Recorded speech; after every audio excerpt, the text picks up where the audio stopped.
बिस्मिल्लाहिर्रहमानिर्रहीम। अस्सलाम वालेकुम स्टूडेंट्स, आज हम इंग्लिश का रिव्यू लेक्चर 1 करेंगे, जिसमें मैं आपको प्रेजेंट कॉन्टिन्यूस टेंस के एक्टिव वॉइस सेंटेंसेस करवाऊंगी। आपने हर टेंस के 10 सेंटेंसेस अपनी कॉपीज पर लाजमी करने हैं। हमने लेक्चर नंबर 1 में प्रेजेंट कॉन्टिन्यूस टेंस के 5 स्ट्रक्चर्स किए थे। हर स्ट्रक्चर की एक एग्जाम्पल मैं आपको बोर्ड पे करवा दूंगी। बाकी एक एग्जाम्पल जो है वो चाहे आप अपने इंग्लिश ग्रामर के नोट से सिलेक्ट कर लें, चाहे आप इंग्लिश ग्रामर की बुक से सिलेक्ट कर लें। बाकी 5 एग्जाम्पल्स आपने खुद करनी है।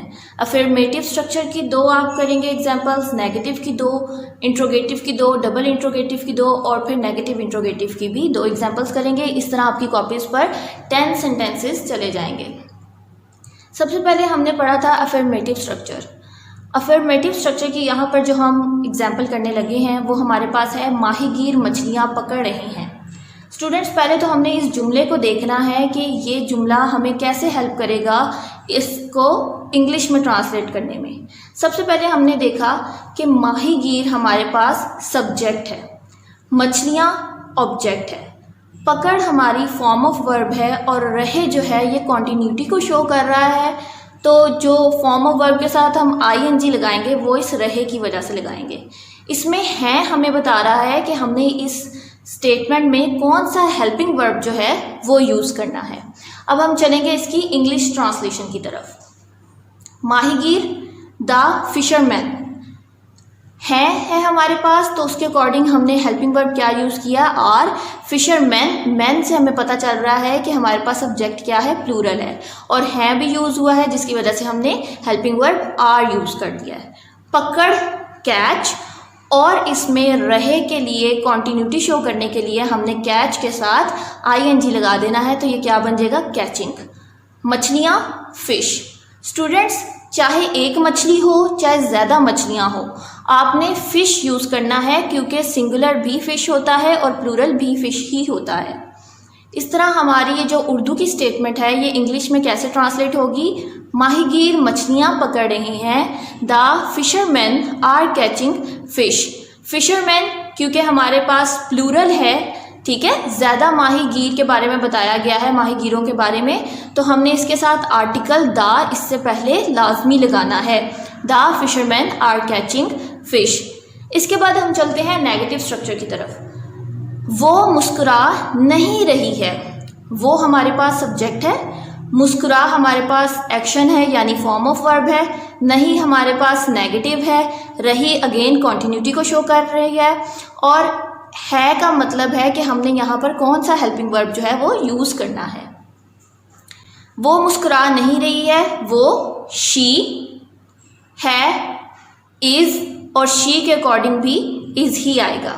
नहीं नॉट, मुस्कुरा स्माइल, रही ING, ठीक है। मुस्कुरा रही के लिए हमने क्या यूज़ किया है, स्माइलिंग।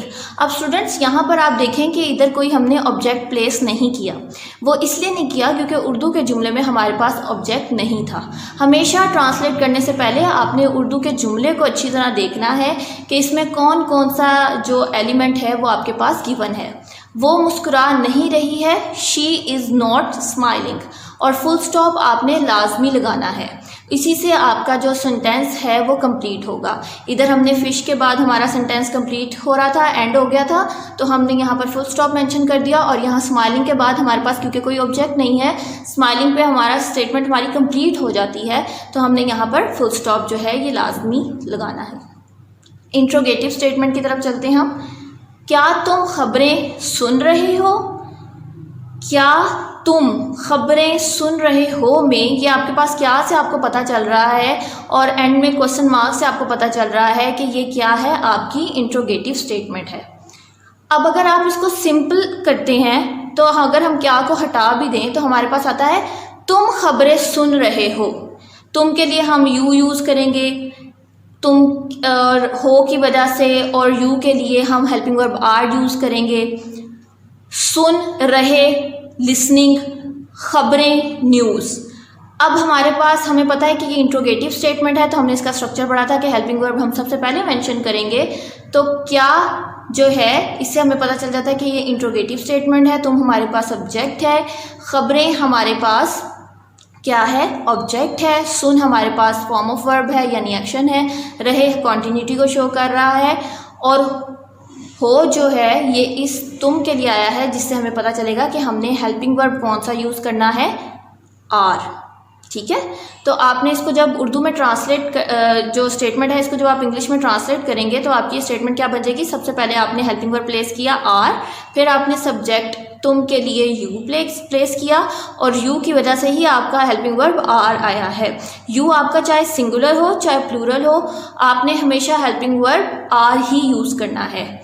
सुन लिसन, रहे के लिए ING, तो ये क्या बन गया, लिसनिंग। अब क्योंकि ख़बरों को सुना जा रहा है इसलिए आपने यहाँ पर प्रपोजिशन टू का इस्तेमाल लाजमी करना है, और न्यूज़ के लिए ख़बरें हैं तो हमने यानी स्पेसिफाई किया जा रहा है ना कि ख़बरें सुनी जा रही हैं और ख़बरें प्लूरल भी हैं, तो हमने आर्टिकल द यूज़ करना है। क्या तुम ख़बरें सुन रहे हो, are you listening to the news. अब हम चलेंगे डबल इंट्रोगेटिव स्ट्रक्चर की तरफ। घंटी कौन बजा रहा है, कौन के लिए आप क्या वर्ड यूज़ करेंगे, हु।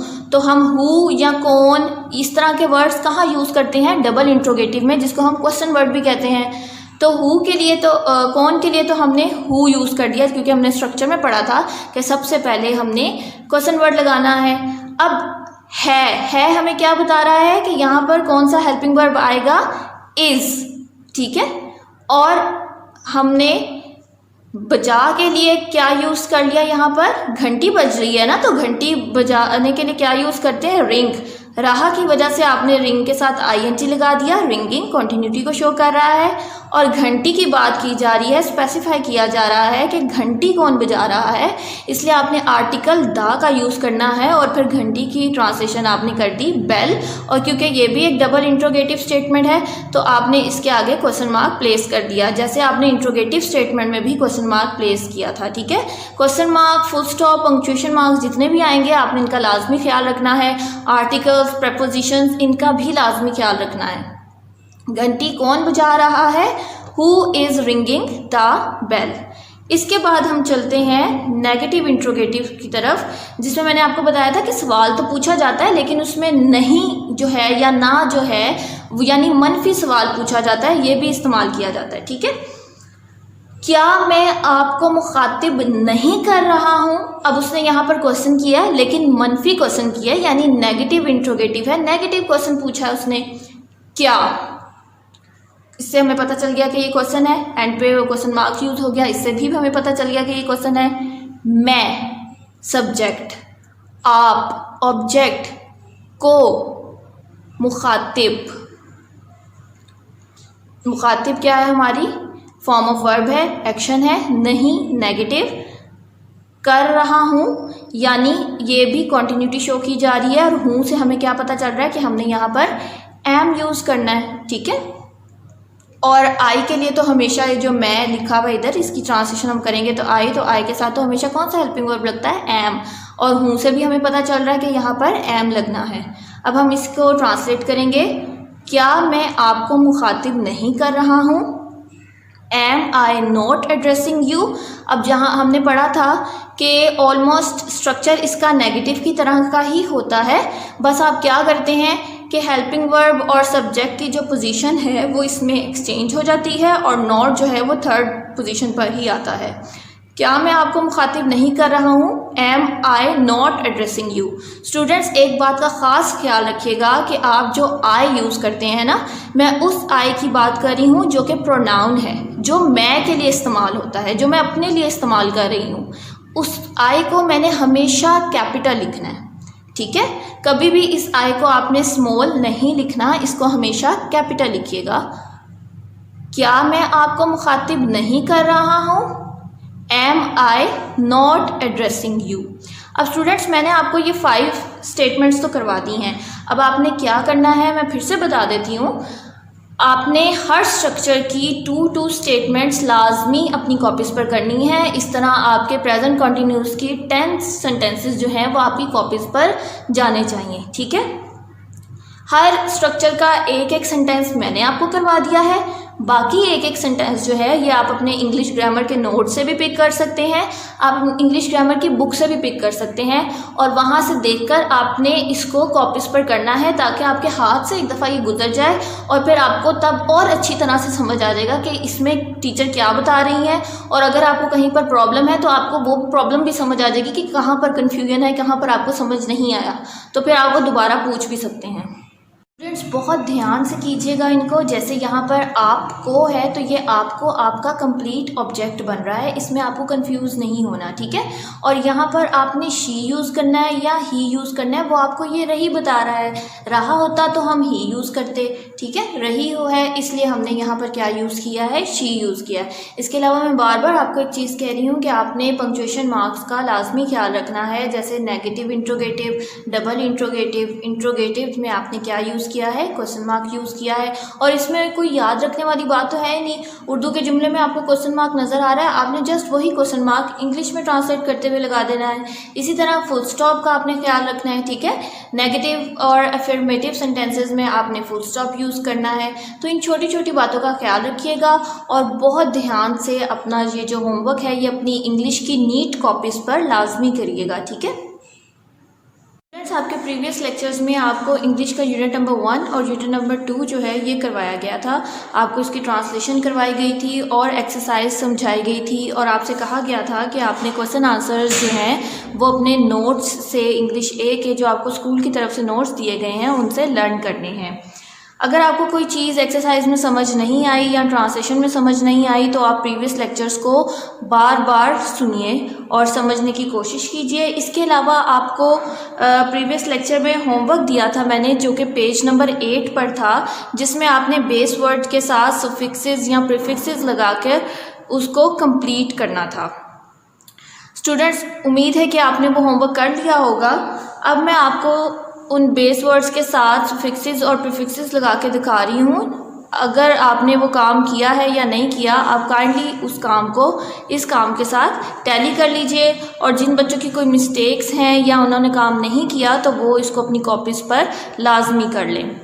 पहला हमारा बेस वर्ड था 1, जिसके साथ प्रीफिक्स सम लगाकर हमने इसको क्या बना दिया, someone.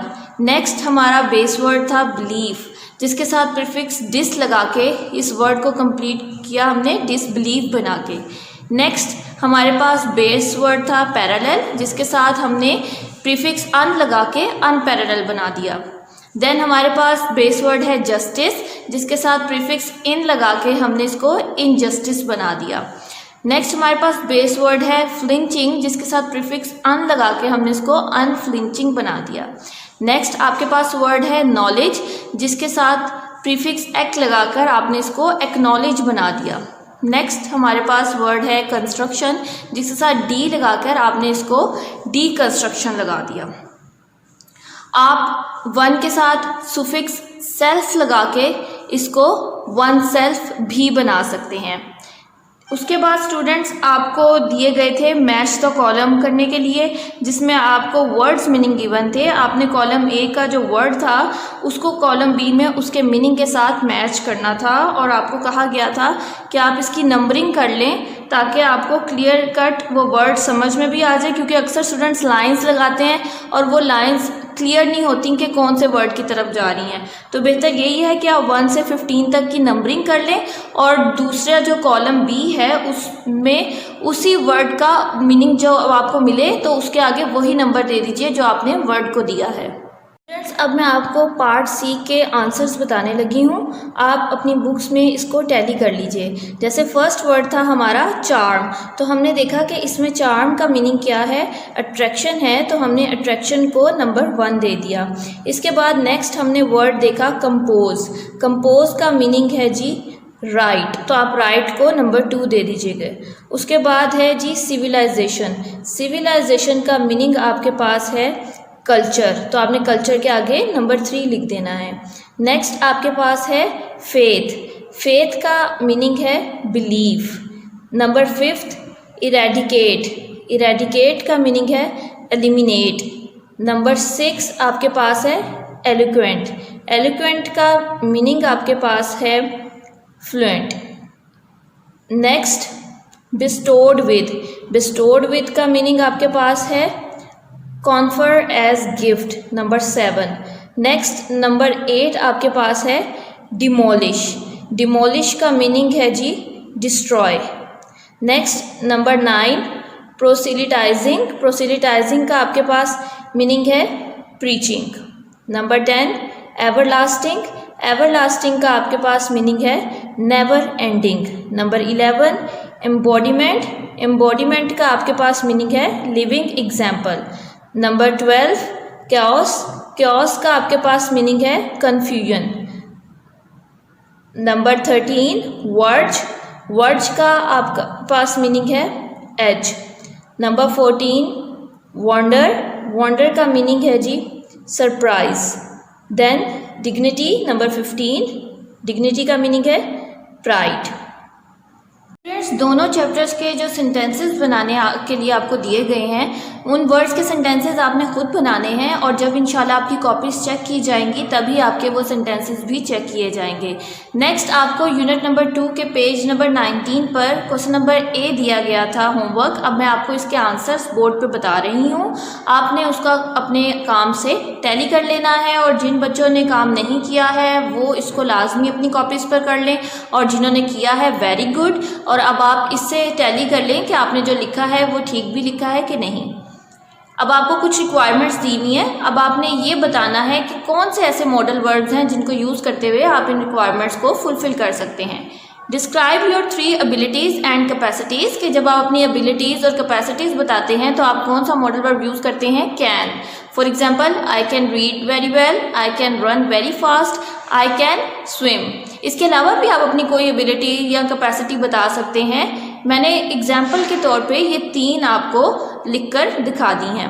Ask teachers permission for going out, अब आपने बाहर जाना है जिसमें आपने टीचर से परमिशन लेनी है तो आप कौन सा मॉडल वर्ब यूज़ करेंगे may I go out to drink water. और अब आप टीचर से पूछ रहे हैं ना, परमिशन ले रहे हैं, may I go out to drink water, तो आपने आगे कौन सा पंक्चुएशन मार्क लगाना है, क्वेश्चन मार्क। जैसे इधर तो आपने बताया था ना, बयान दिया था, इसलिए आपने इन तीनों में फुल स्टॉप लगाया है। अब यहाँ पर आप पूछ रहे हैं तो आपने एंड पे क्या लगाना है, क्वेश्चन मार्क।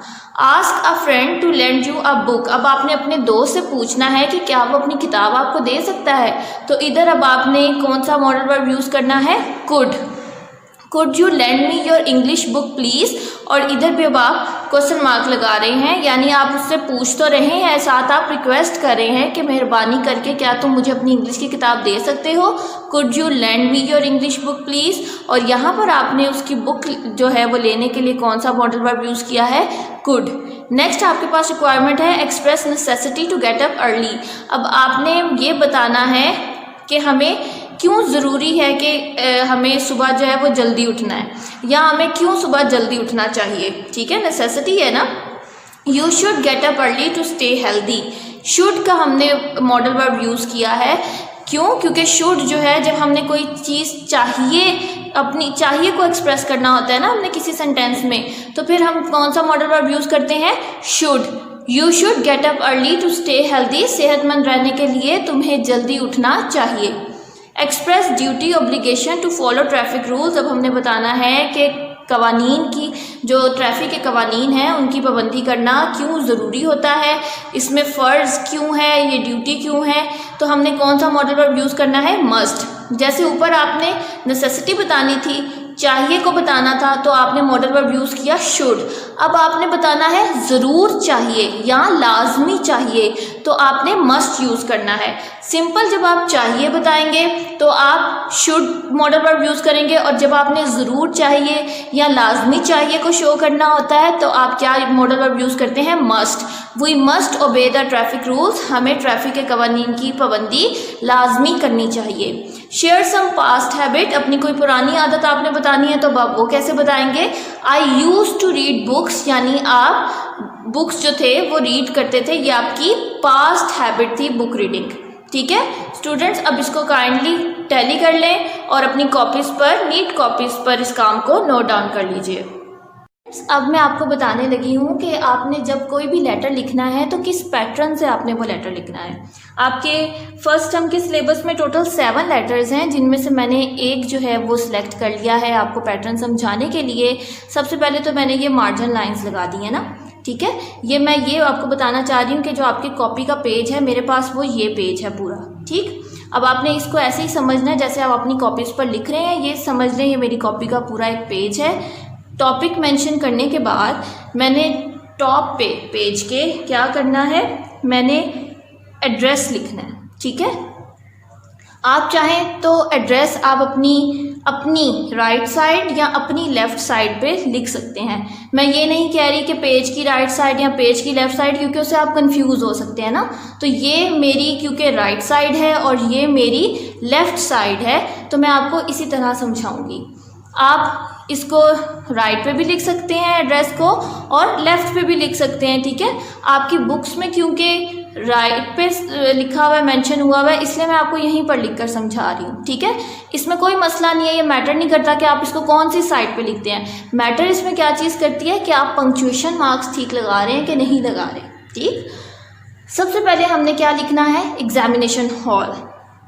वैसे तो हम जब नॉर्मली कोई लेटर लिखते हैं तो हम अपना एड्रेस देते हैं ना, लेकिन अब आपने क्योंकि अपनी आइडेंटिटी शो नहीं करनी, तो आप कहाँ बैठ के ये लेटर लिख रहे हैं, एग्जामिनेशन हॉल में बैठ के लिखेंगे ना पेपर्स में इंशाल्लाह। तो फिर आपने यहाँ पर सबसे पहले क्या लिखना है, एग्जामिनेशन हॉल, यानी आप एग्जामिनेशन हॉल में बैठे हुए हैं। क्योंकि ये अभी तक एड्रेस कंप्लीट नहीं हुआ, अब वो एग्जामिनेशन हॉल जो है वो कौन सा सिटी में है ये अब आपने बताना है।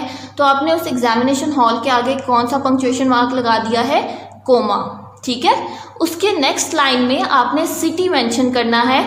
अब आपने ऐसे तो नहीं लिखना होता कि सिटी, ये आप जस्ट लिख देते हैं लाहौर, इस्लामाबाद, कराची, मुल्तान, गुजरांवाला, जहाँ पे भी आप बैठे हुए होते हैं, जिस भी सिटी में होते हैं, ठीक है।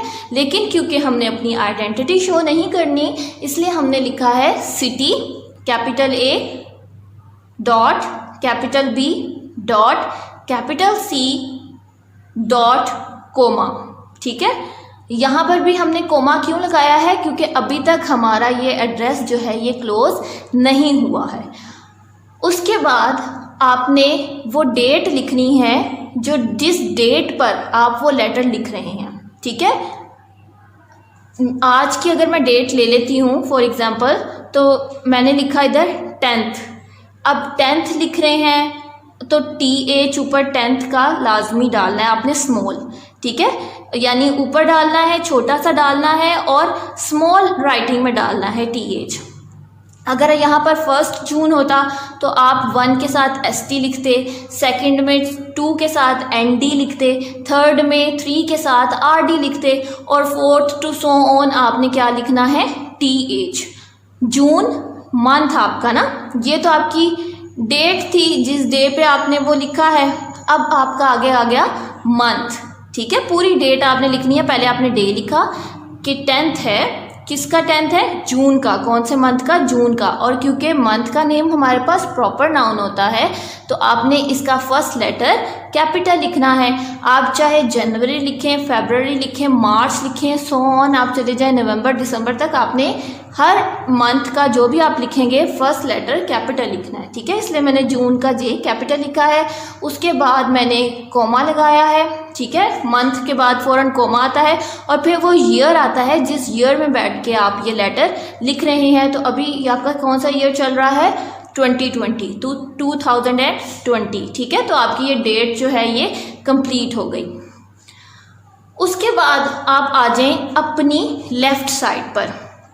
अच्छा, मैंने आपको एड्रेस का तो ये बताया था कि आप ये लेफ़्ट या राइट साइड पर किसी में भी लिख सकते हैं, ठीक है। लेकिन जो आपने अब मुखातिब करना है ना, जिसको आप लेटर लिख रहे हैं, जो आपकी सैल्यूटेशन होती है, ठीक है, वो आपने हमेशा कौन सी साइड पर लिखनी है, अपनी लेफ़्ट साइड पर, ठीक है। और आपने उसमें, क्योंकि हम फादर को लेटर लिख रहे हैं तो हमने क्या मेंशन करना है, डियर फादर। अब मैंने डियर का D और फादर जो भी आपका रिलेशन है, जिस भी रिलेशन को आप लेटर लिख रहे हैं, चाहे फादर है, मदर है, sister, brother, friend, cousin, uncle, उन सब का जो फर्स्ट लेटर है वो आपने कैपिटल लिखना है और उसके बाद क्या आ जाएगा जी, कोमा आ जाएगा। ठीक है, अब आपकी सैल्यूटेशन हो गई। अब आपने लेटर की जो बॉडी स्टार्ट करनी है, हमेशा जब हम स्टार्ट करने लगते हैं तो जो हम ऊपर रिलेशन मेंशन करते हैं ना, उस रिलेशन के फर्स्ट लेटर के नीचे से हम बॉडी लिखना स्टार्ट करते हैं।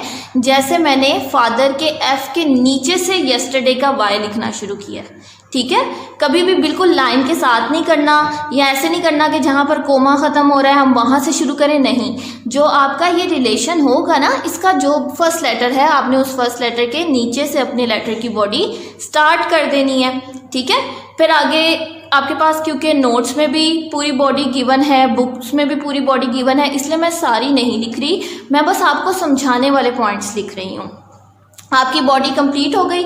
अब जो बच्चे अक्सर गलती करते हैं वो क्या करते हैं कि जब उनका सेकंड पैराग्राफ स्टार्ट होता है ना, तो वो या तो बिल्कुल मार्जिन लाइन के साथ स्टार्ट करते हैं, या वो ऐसे स्टार्ट करते हैं कि जहाँ पर उनके जो प्रीवियस लाइन है वो एंड हो रही है वो उसके नीचे से स्टार्ट करते हैं। ऐसा आपने नहीं करना। ठीक है, आपने क्या करना है कि जहाँ से आपके फर्स्ट पैराग्राफ, जिस पोजीशन पे आपका फर्स्ट पैराग्राफ स्टार्ट हुआ था, आपने उसी पॉइंट, उसी पोजीशन से अपना नेक्स्ट पैराग्राफ स्टार्ट करना है।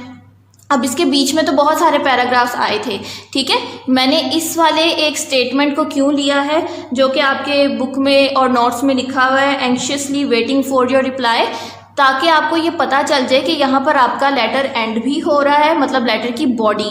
ठीक है, बॉडी एंड हो रही है और आप एक न्यू पैराग्राफ भी स्टार्ट कर रहे हैं, और वो पैराग्राफ आपने उसी स्पेसिंग से स्टार्ट करना है जिस स्पेसिंग से आपके प्रीवियस पैराग्राफ थे। ठीक है, मैंने सून के ख़त्म होते नीचे नहीं यूज़ किया एंग्शियसली, मैंने कहाँ पर एंग्शियसली लिखा है, जहाँ से यस्टरडे का वाई था वहीं पर एंग्शियसली का ए जो है वो स्टार्ट हो रहा है। इसी तरह जब भी कोई न्यू पैराग्राफ आपने स्टार्ट करना है तो आपने इसी तरह करना है। अब जैसे आपके नोट्स में जो सेकंड पैराग्राफ है वो है आई होप, तो आई जो है वो भी वही पोजीशन, उसी पोजीशन पर आएगा जिस पोजीशन पे यस्टरडे का वाई है। थर्ड पैराग्राफ आपका है आई शैल बी थैंकफुल, उसका भी आई उसी पोजीशन से आएगा जिस पोजीशन पर यस्टरडे का वाई है। फोर्थ आपके पास एक पैराग्राफ है और एक लाइन लिखी हुई है एंग्शियसली वेटिंग फॉर योर रिप्लाई, और इसका भी स्पेसिंग, इसकी स्पेसिंग आप वही रखेंगे जो आपके प्रीवियस जो पैराग्राफ्स हैं उनकी स्पेसिंग हुई है। ठीक है, रिप्लाई पे आपका ये बॉडी ख़त्म हो गई, फुल स्टॉप लगा रहे हैं आप अपनी हर सेंटेंस के एंड पे, पैराग्राफ्स के एंड पे। अब हम चलते हैं सब्सक्रिप्शंस की तरफ। सब्सक्रिप्शन क्या है कि अब आप ये बताते हैं कि आपको ये लेटर किसने लिखा है, यानी आप अपने फादर को बता रहे हैं कि आपको ये लेटर किसने लिखा है। तो फादर को डॉटर लिखेगी या सन लिखेगा लेटर, ठीक है ना। तो आपने दो तरीके हैं इसको करने के।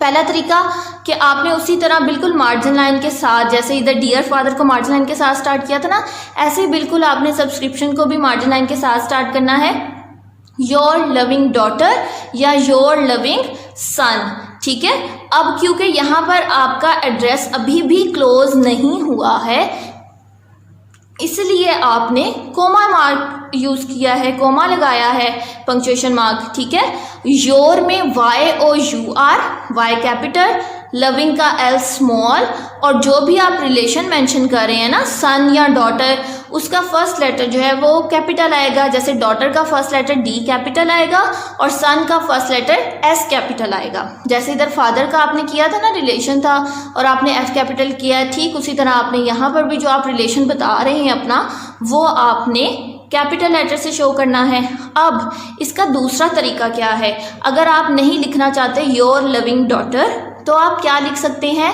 आप लिख सकते हैं yours affectionately, yours truly, yours sincerely, yours obediently. ठीक है, जब तो आपने लविंग लिखना है ना और आगे रिलेशन लिखना है तो आप YOUR योर यूज़ करेंगे। ठीक है, जब आप आगे रिलेशन मेंशन नहीं कर रहे, अफेक्शनेटली, सिंसियरली, ट्रूली, ओबीडेंटली का वर्ड यूज़ कर रहे हैं, तो फिर आपने क्या यूज़ करना है, योर्स, YOURS, योर्स, ठीक है। जब आप कोई भी एडवर्ब बेसिकली जब यूज़ करेंगे ना, तो फिर आपने योर के साथ एस लगा के यूज़ करना है, योर्स, ठीक है। और फिर ट्रूली, अफेक्शनेटली, ओबीडेंटली, सिंसियरली के बाद आपने उसी तरह कोमा लगाना है, क्योंकि अभी भी आपका एड्रेस क्लोज नहीं हुआ है। आपका एड्रेस कहाँ पर जाके क्लोज होगा? अब जब आपने अपना जो रिलेशन है वो बताने के बाद आपने सब्सक्रिप्शन के अंदर साथ नेम मेंशन करना है। अब यहाँ पर हम x.y.z क्यों मेंशन करेंगे? क्योंकि यहाँ पर भी हमने अपनी आइडेंटिटी शो नहीं करनी। अगर आप अपना नेम मेंशन करेंगे तो पेपर में फ़ौरन पता चल जाएगा ना कि ये किसने लेटर लिखा है, किस बच्चे ने या किस बच्ची ने लिखा है। तो आपने अपनी आइडेंटिटी शो नहीं करनी, इसलिए आप अपने नेम की जगह क्या लिखते हैं, XYZ। जैसे इधर आप सिटी की जगह क्या लिख रहे थे, ABC, ठीक है। इसी तरह आपने नेम के लिए क्या मेंशन करना है, x.y.z। अब z के फ़ौरन बाद आपने फुल स्टॉप यहाँ पर मेंशन करना है, क्योंकि अब आपका ये जो एड्रेस इतनी देर से चल रहा था ये इधर आके क्लोज हुआ है, इसलिए अब आपने इधर फुल स्टॉप मेंशन कर देना है। इसके अलावा बेटे बहुत से बच्चे इसमें कंफ्यूज हो जाते हैं कि हमने पोस्ट्रॉफी एस यूज़ करना है या हमने विदाउट पोस्ट्रॉफी यूज़ करना है। तो जब हम अपने रिलेशंस को लेटर लिखते हैं ना, जैसे father, mother, sister, brother, uncle और फ्रेंड, ठीक है, तो हमने अगर उसके आगे एडवर्ब यूज़ करना है जैसे अफेक्शनेटली, ट्रूली, ओबीडेंटली, सिंसियरली, तो हमने विदाउट पोस्ट्रॉफी एस यूज़ करना है, ठीक है। लेकिन जब आप किसी ऐसे शख्स को लेटर लिख रहे हैं जिससे आपका कोई रिलेशन नहीं है, और आप जैसे फॉर एग्जांपल आपने अभी आगे इंशाल्लाह जाके करना है, बुक सेलर को आपने लेटर लिखना है, तो जब आप बुक सेलर को लेटर लिखेंगे तो बुक सेलर तो आपके लिए टोटली अननोन पर्सन है, उससे आपका कोई रिलेशन नहीं है। तो तब जब आप ट्रूली, अफेक्शनेटली, सिंसियरली या ओबीडेंटली लिखेंगे तो उससे पहले जो आपने योर्स यूज़ करना है वो आपने विद पोस्ट्रॉफी एस यूज़ करना है, YOUR पोस्ट्रॉफी एस, और उसके बाद आपने आगे ट्रूली, अफेक्शनेटली, ओबीडेंटली और सिंसियरली लिखना है, एंड देन आपने कोमा लगाना है, ठीक है। ये तीनों चीज़ें इकट्ठे लिखने का मकसद यही है ताकि आपको कोई कन्फ्यूजन ना हो और आपको समझ आ जाए, हर चीज़ क्लियर हो जाए। आपने जब अपनी कॉपीज़ पर जब आप लेटर लिखेंगे ना, प्रॉपर लेटर, तो आपने इन तीनों को इकट्ठे नहीं लिखना। तो आपने फिर अगर तो आप रिलेशंस को लिख रहे हैं तो आपने इन दोनों में से कोई एक तरीका अडॉप्ट करना है, ठीक है। और अगर आप किसी अननोन पर्सन को लिख रहे हैं जिससे आपका कोई रिलेशन नहीं है, तो फिर आपने ये तरीका जो है उसको अडॉप्ट करना है, ठीक हो गया। अब वो बच्चे जो मेरे साथ ये लेक्चर जो है ये स्कूल बंद होने से पहले क्लास में अटेंड कर चुके हैं, वो बच्चे बेशक इस पैटर्न को अपनी कॉपीज़ पर दोबारा ना लिखें, लेकिन वो बच्चे जिनका ये लेक्चर मिस हो गया हुआ है और जिन्होंने ये अटेंड नहीं किया है, वो लाजमी अपनी इंग्लिश की नीट कॉपीज़ पर इस पैटर्न को एज़ इट इज़ लिखेंगे, जिसमें आपने ये सारा तरीका जैसे जैसे मैंने बोर्ड पे लिखा है ना, आपने ये सारा कुछ लिखना है, ठीक है। और इसको भी आपने मेंशन करना है, और साथ आपने मेंशन कर देना है कि जब आप अननोन पर्सन या नॉन रिलेशंस को लिख रहे हैं तो फिर आपने योर्स ट्रूली लिखना है विद पोस्ट्रॉफी एस, जैसे कि आपने बुक सेलर को जब लेटर लिखेंगे इंशाल्लाह तो उसमें लिखेंगे। अब बेटे आपने काम क्या करना है सब बच्चों ने, आपके फर्स्ट टर्म में 7 लेटर्स जो हैं वो इंक्लूड हैं। आप सबको सिलेबस तो मिल चुका हुआ है, लेकिन जिन बच्चों का गुम हो गया है या जिन बच्चों को अभी नहीं पता या नहीं मिला, उनके लिए मैं लेटर्स के जो नेम्स हैं, टॉपिक्स जो हैं वो अभी बता देती हूँ। आपने अपनी बुक से और नोट से जहाँ से भी आपको इजी रहे, आसानी लगे, वहाँ से इन लेटर्स को लाजमी याद करना है, ज़बानी याद करना है, और रोज़ का एक लेटर जो है वो आपने याद करके अपनी नीट कॉपीज़ पर लाजमी लिखना है, ठीक है। लेटर नंबर 1 है to mother who is worried about your health. Letter number 2 to father asking him about the health of your mother. 3 to your sister congratulating her on her success in examination. 4 to your mother about the test you have just taken. 5th to your father requesting him to send you some extra funds for payment of hostel dues. Letter number 6 to your brother about the importance of the study of science subjects. And letter number 7 to your friend congratulating her on her birthday. ये 7 letters हैं आपके first term में include. आपने रोज़ का एक letter याद करना है और इस पैटर्न के अकॉर्डिंग आपने उसको अपनी नीट कॉपी पर याद करके रोज़ का एक लेटर जो है वो लाजमी लिखना है। इसके अलावा आपको कोई भी कन्फ्यूजन हो तो वो आप मुझसे बिल्कुल पूछ सकते हैं, ठीक है। Okay students, thank you.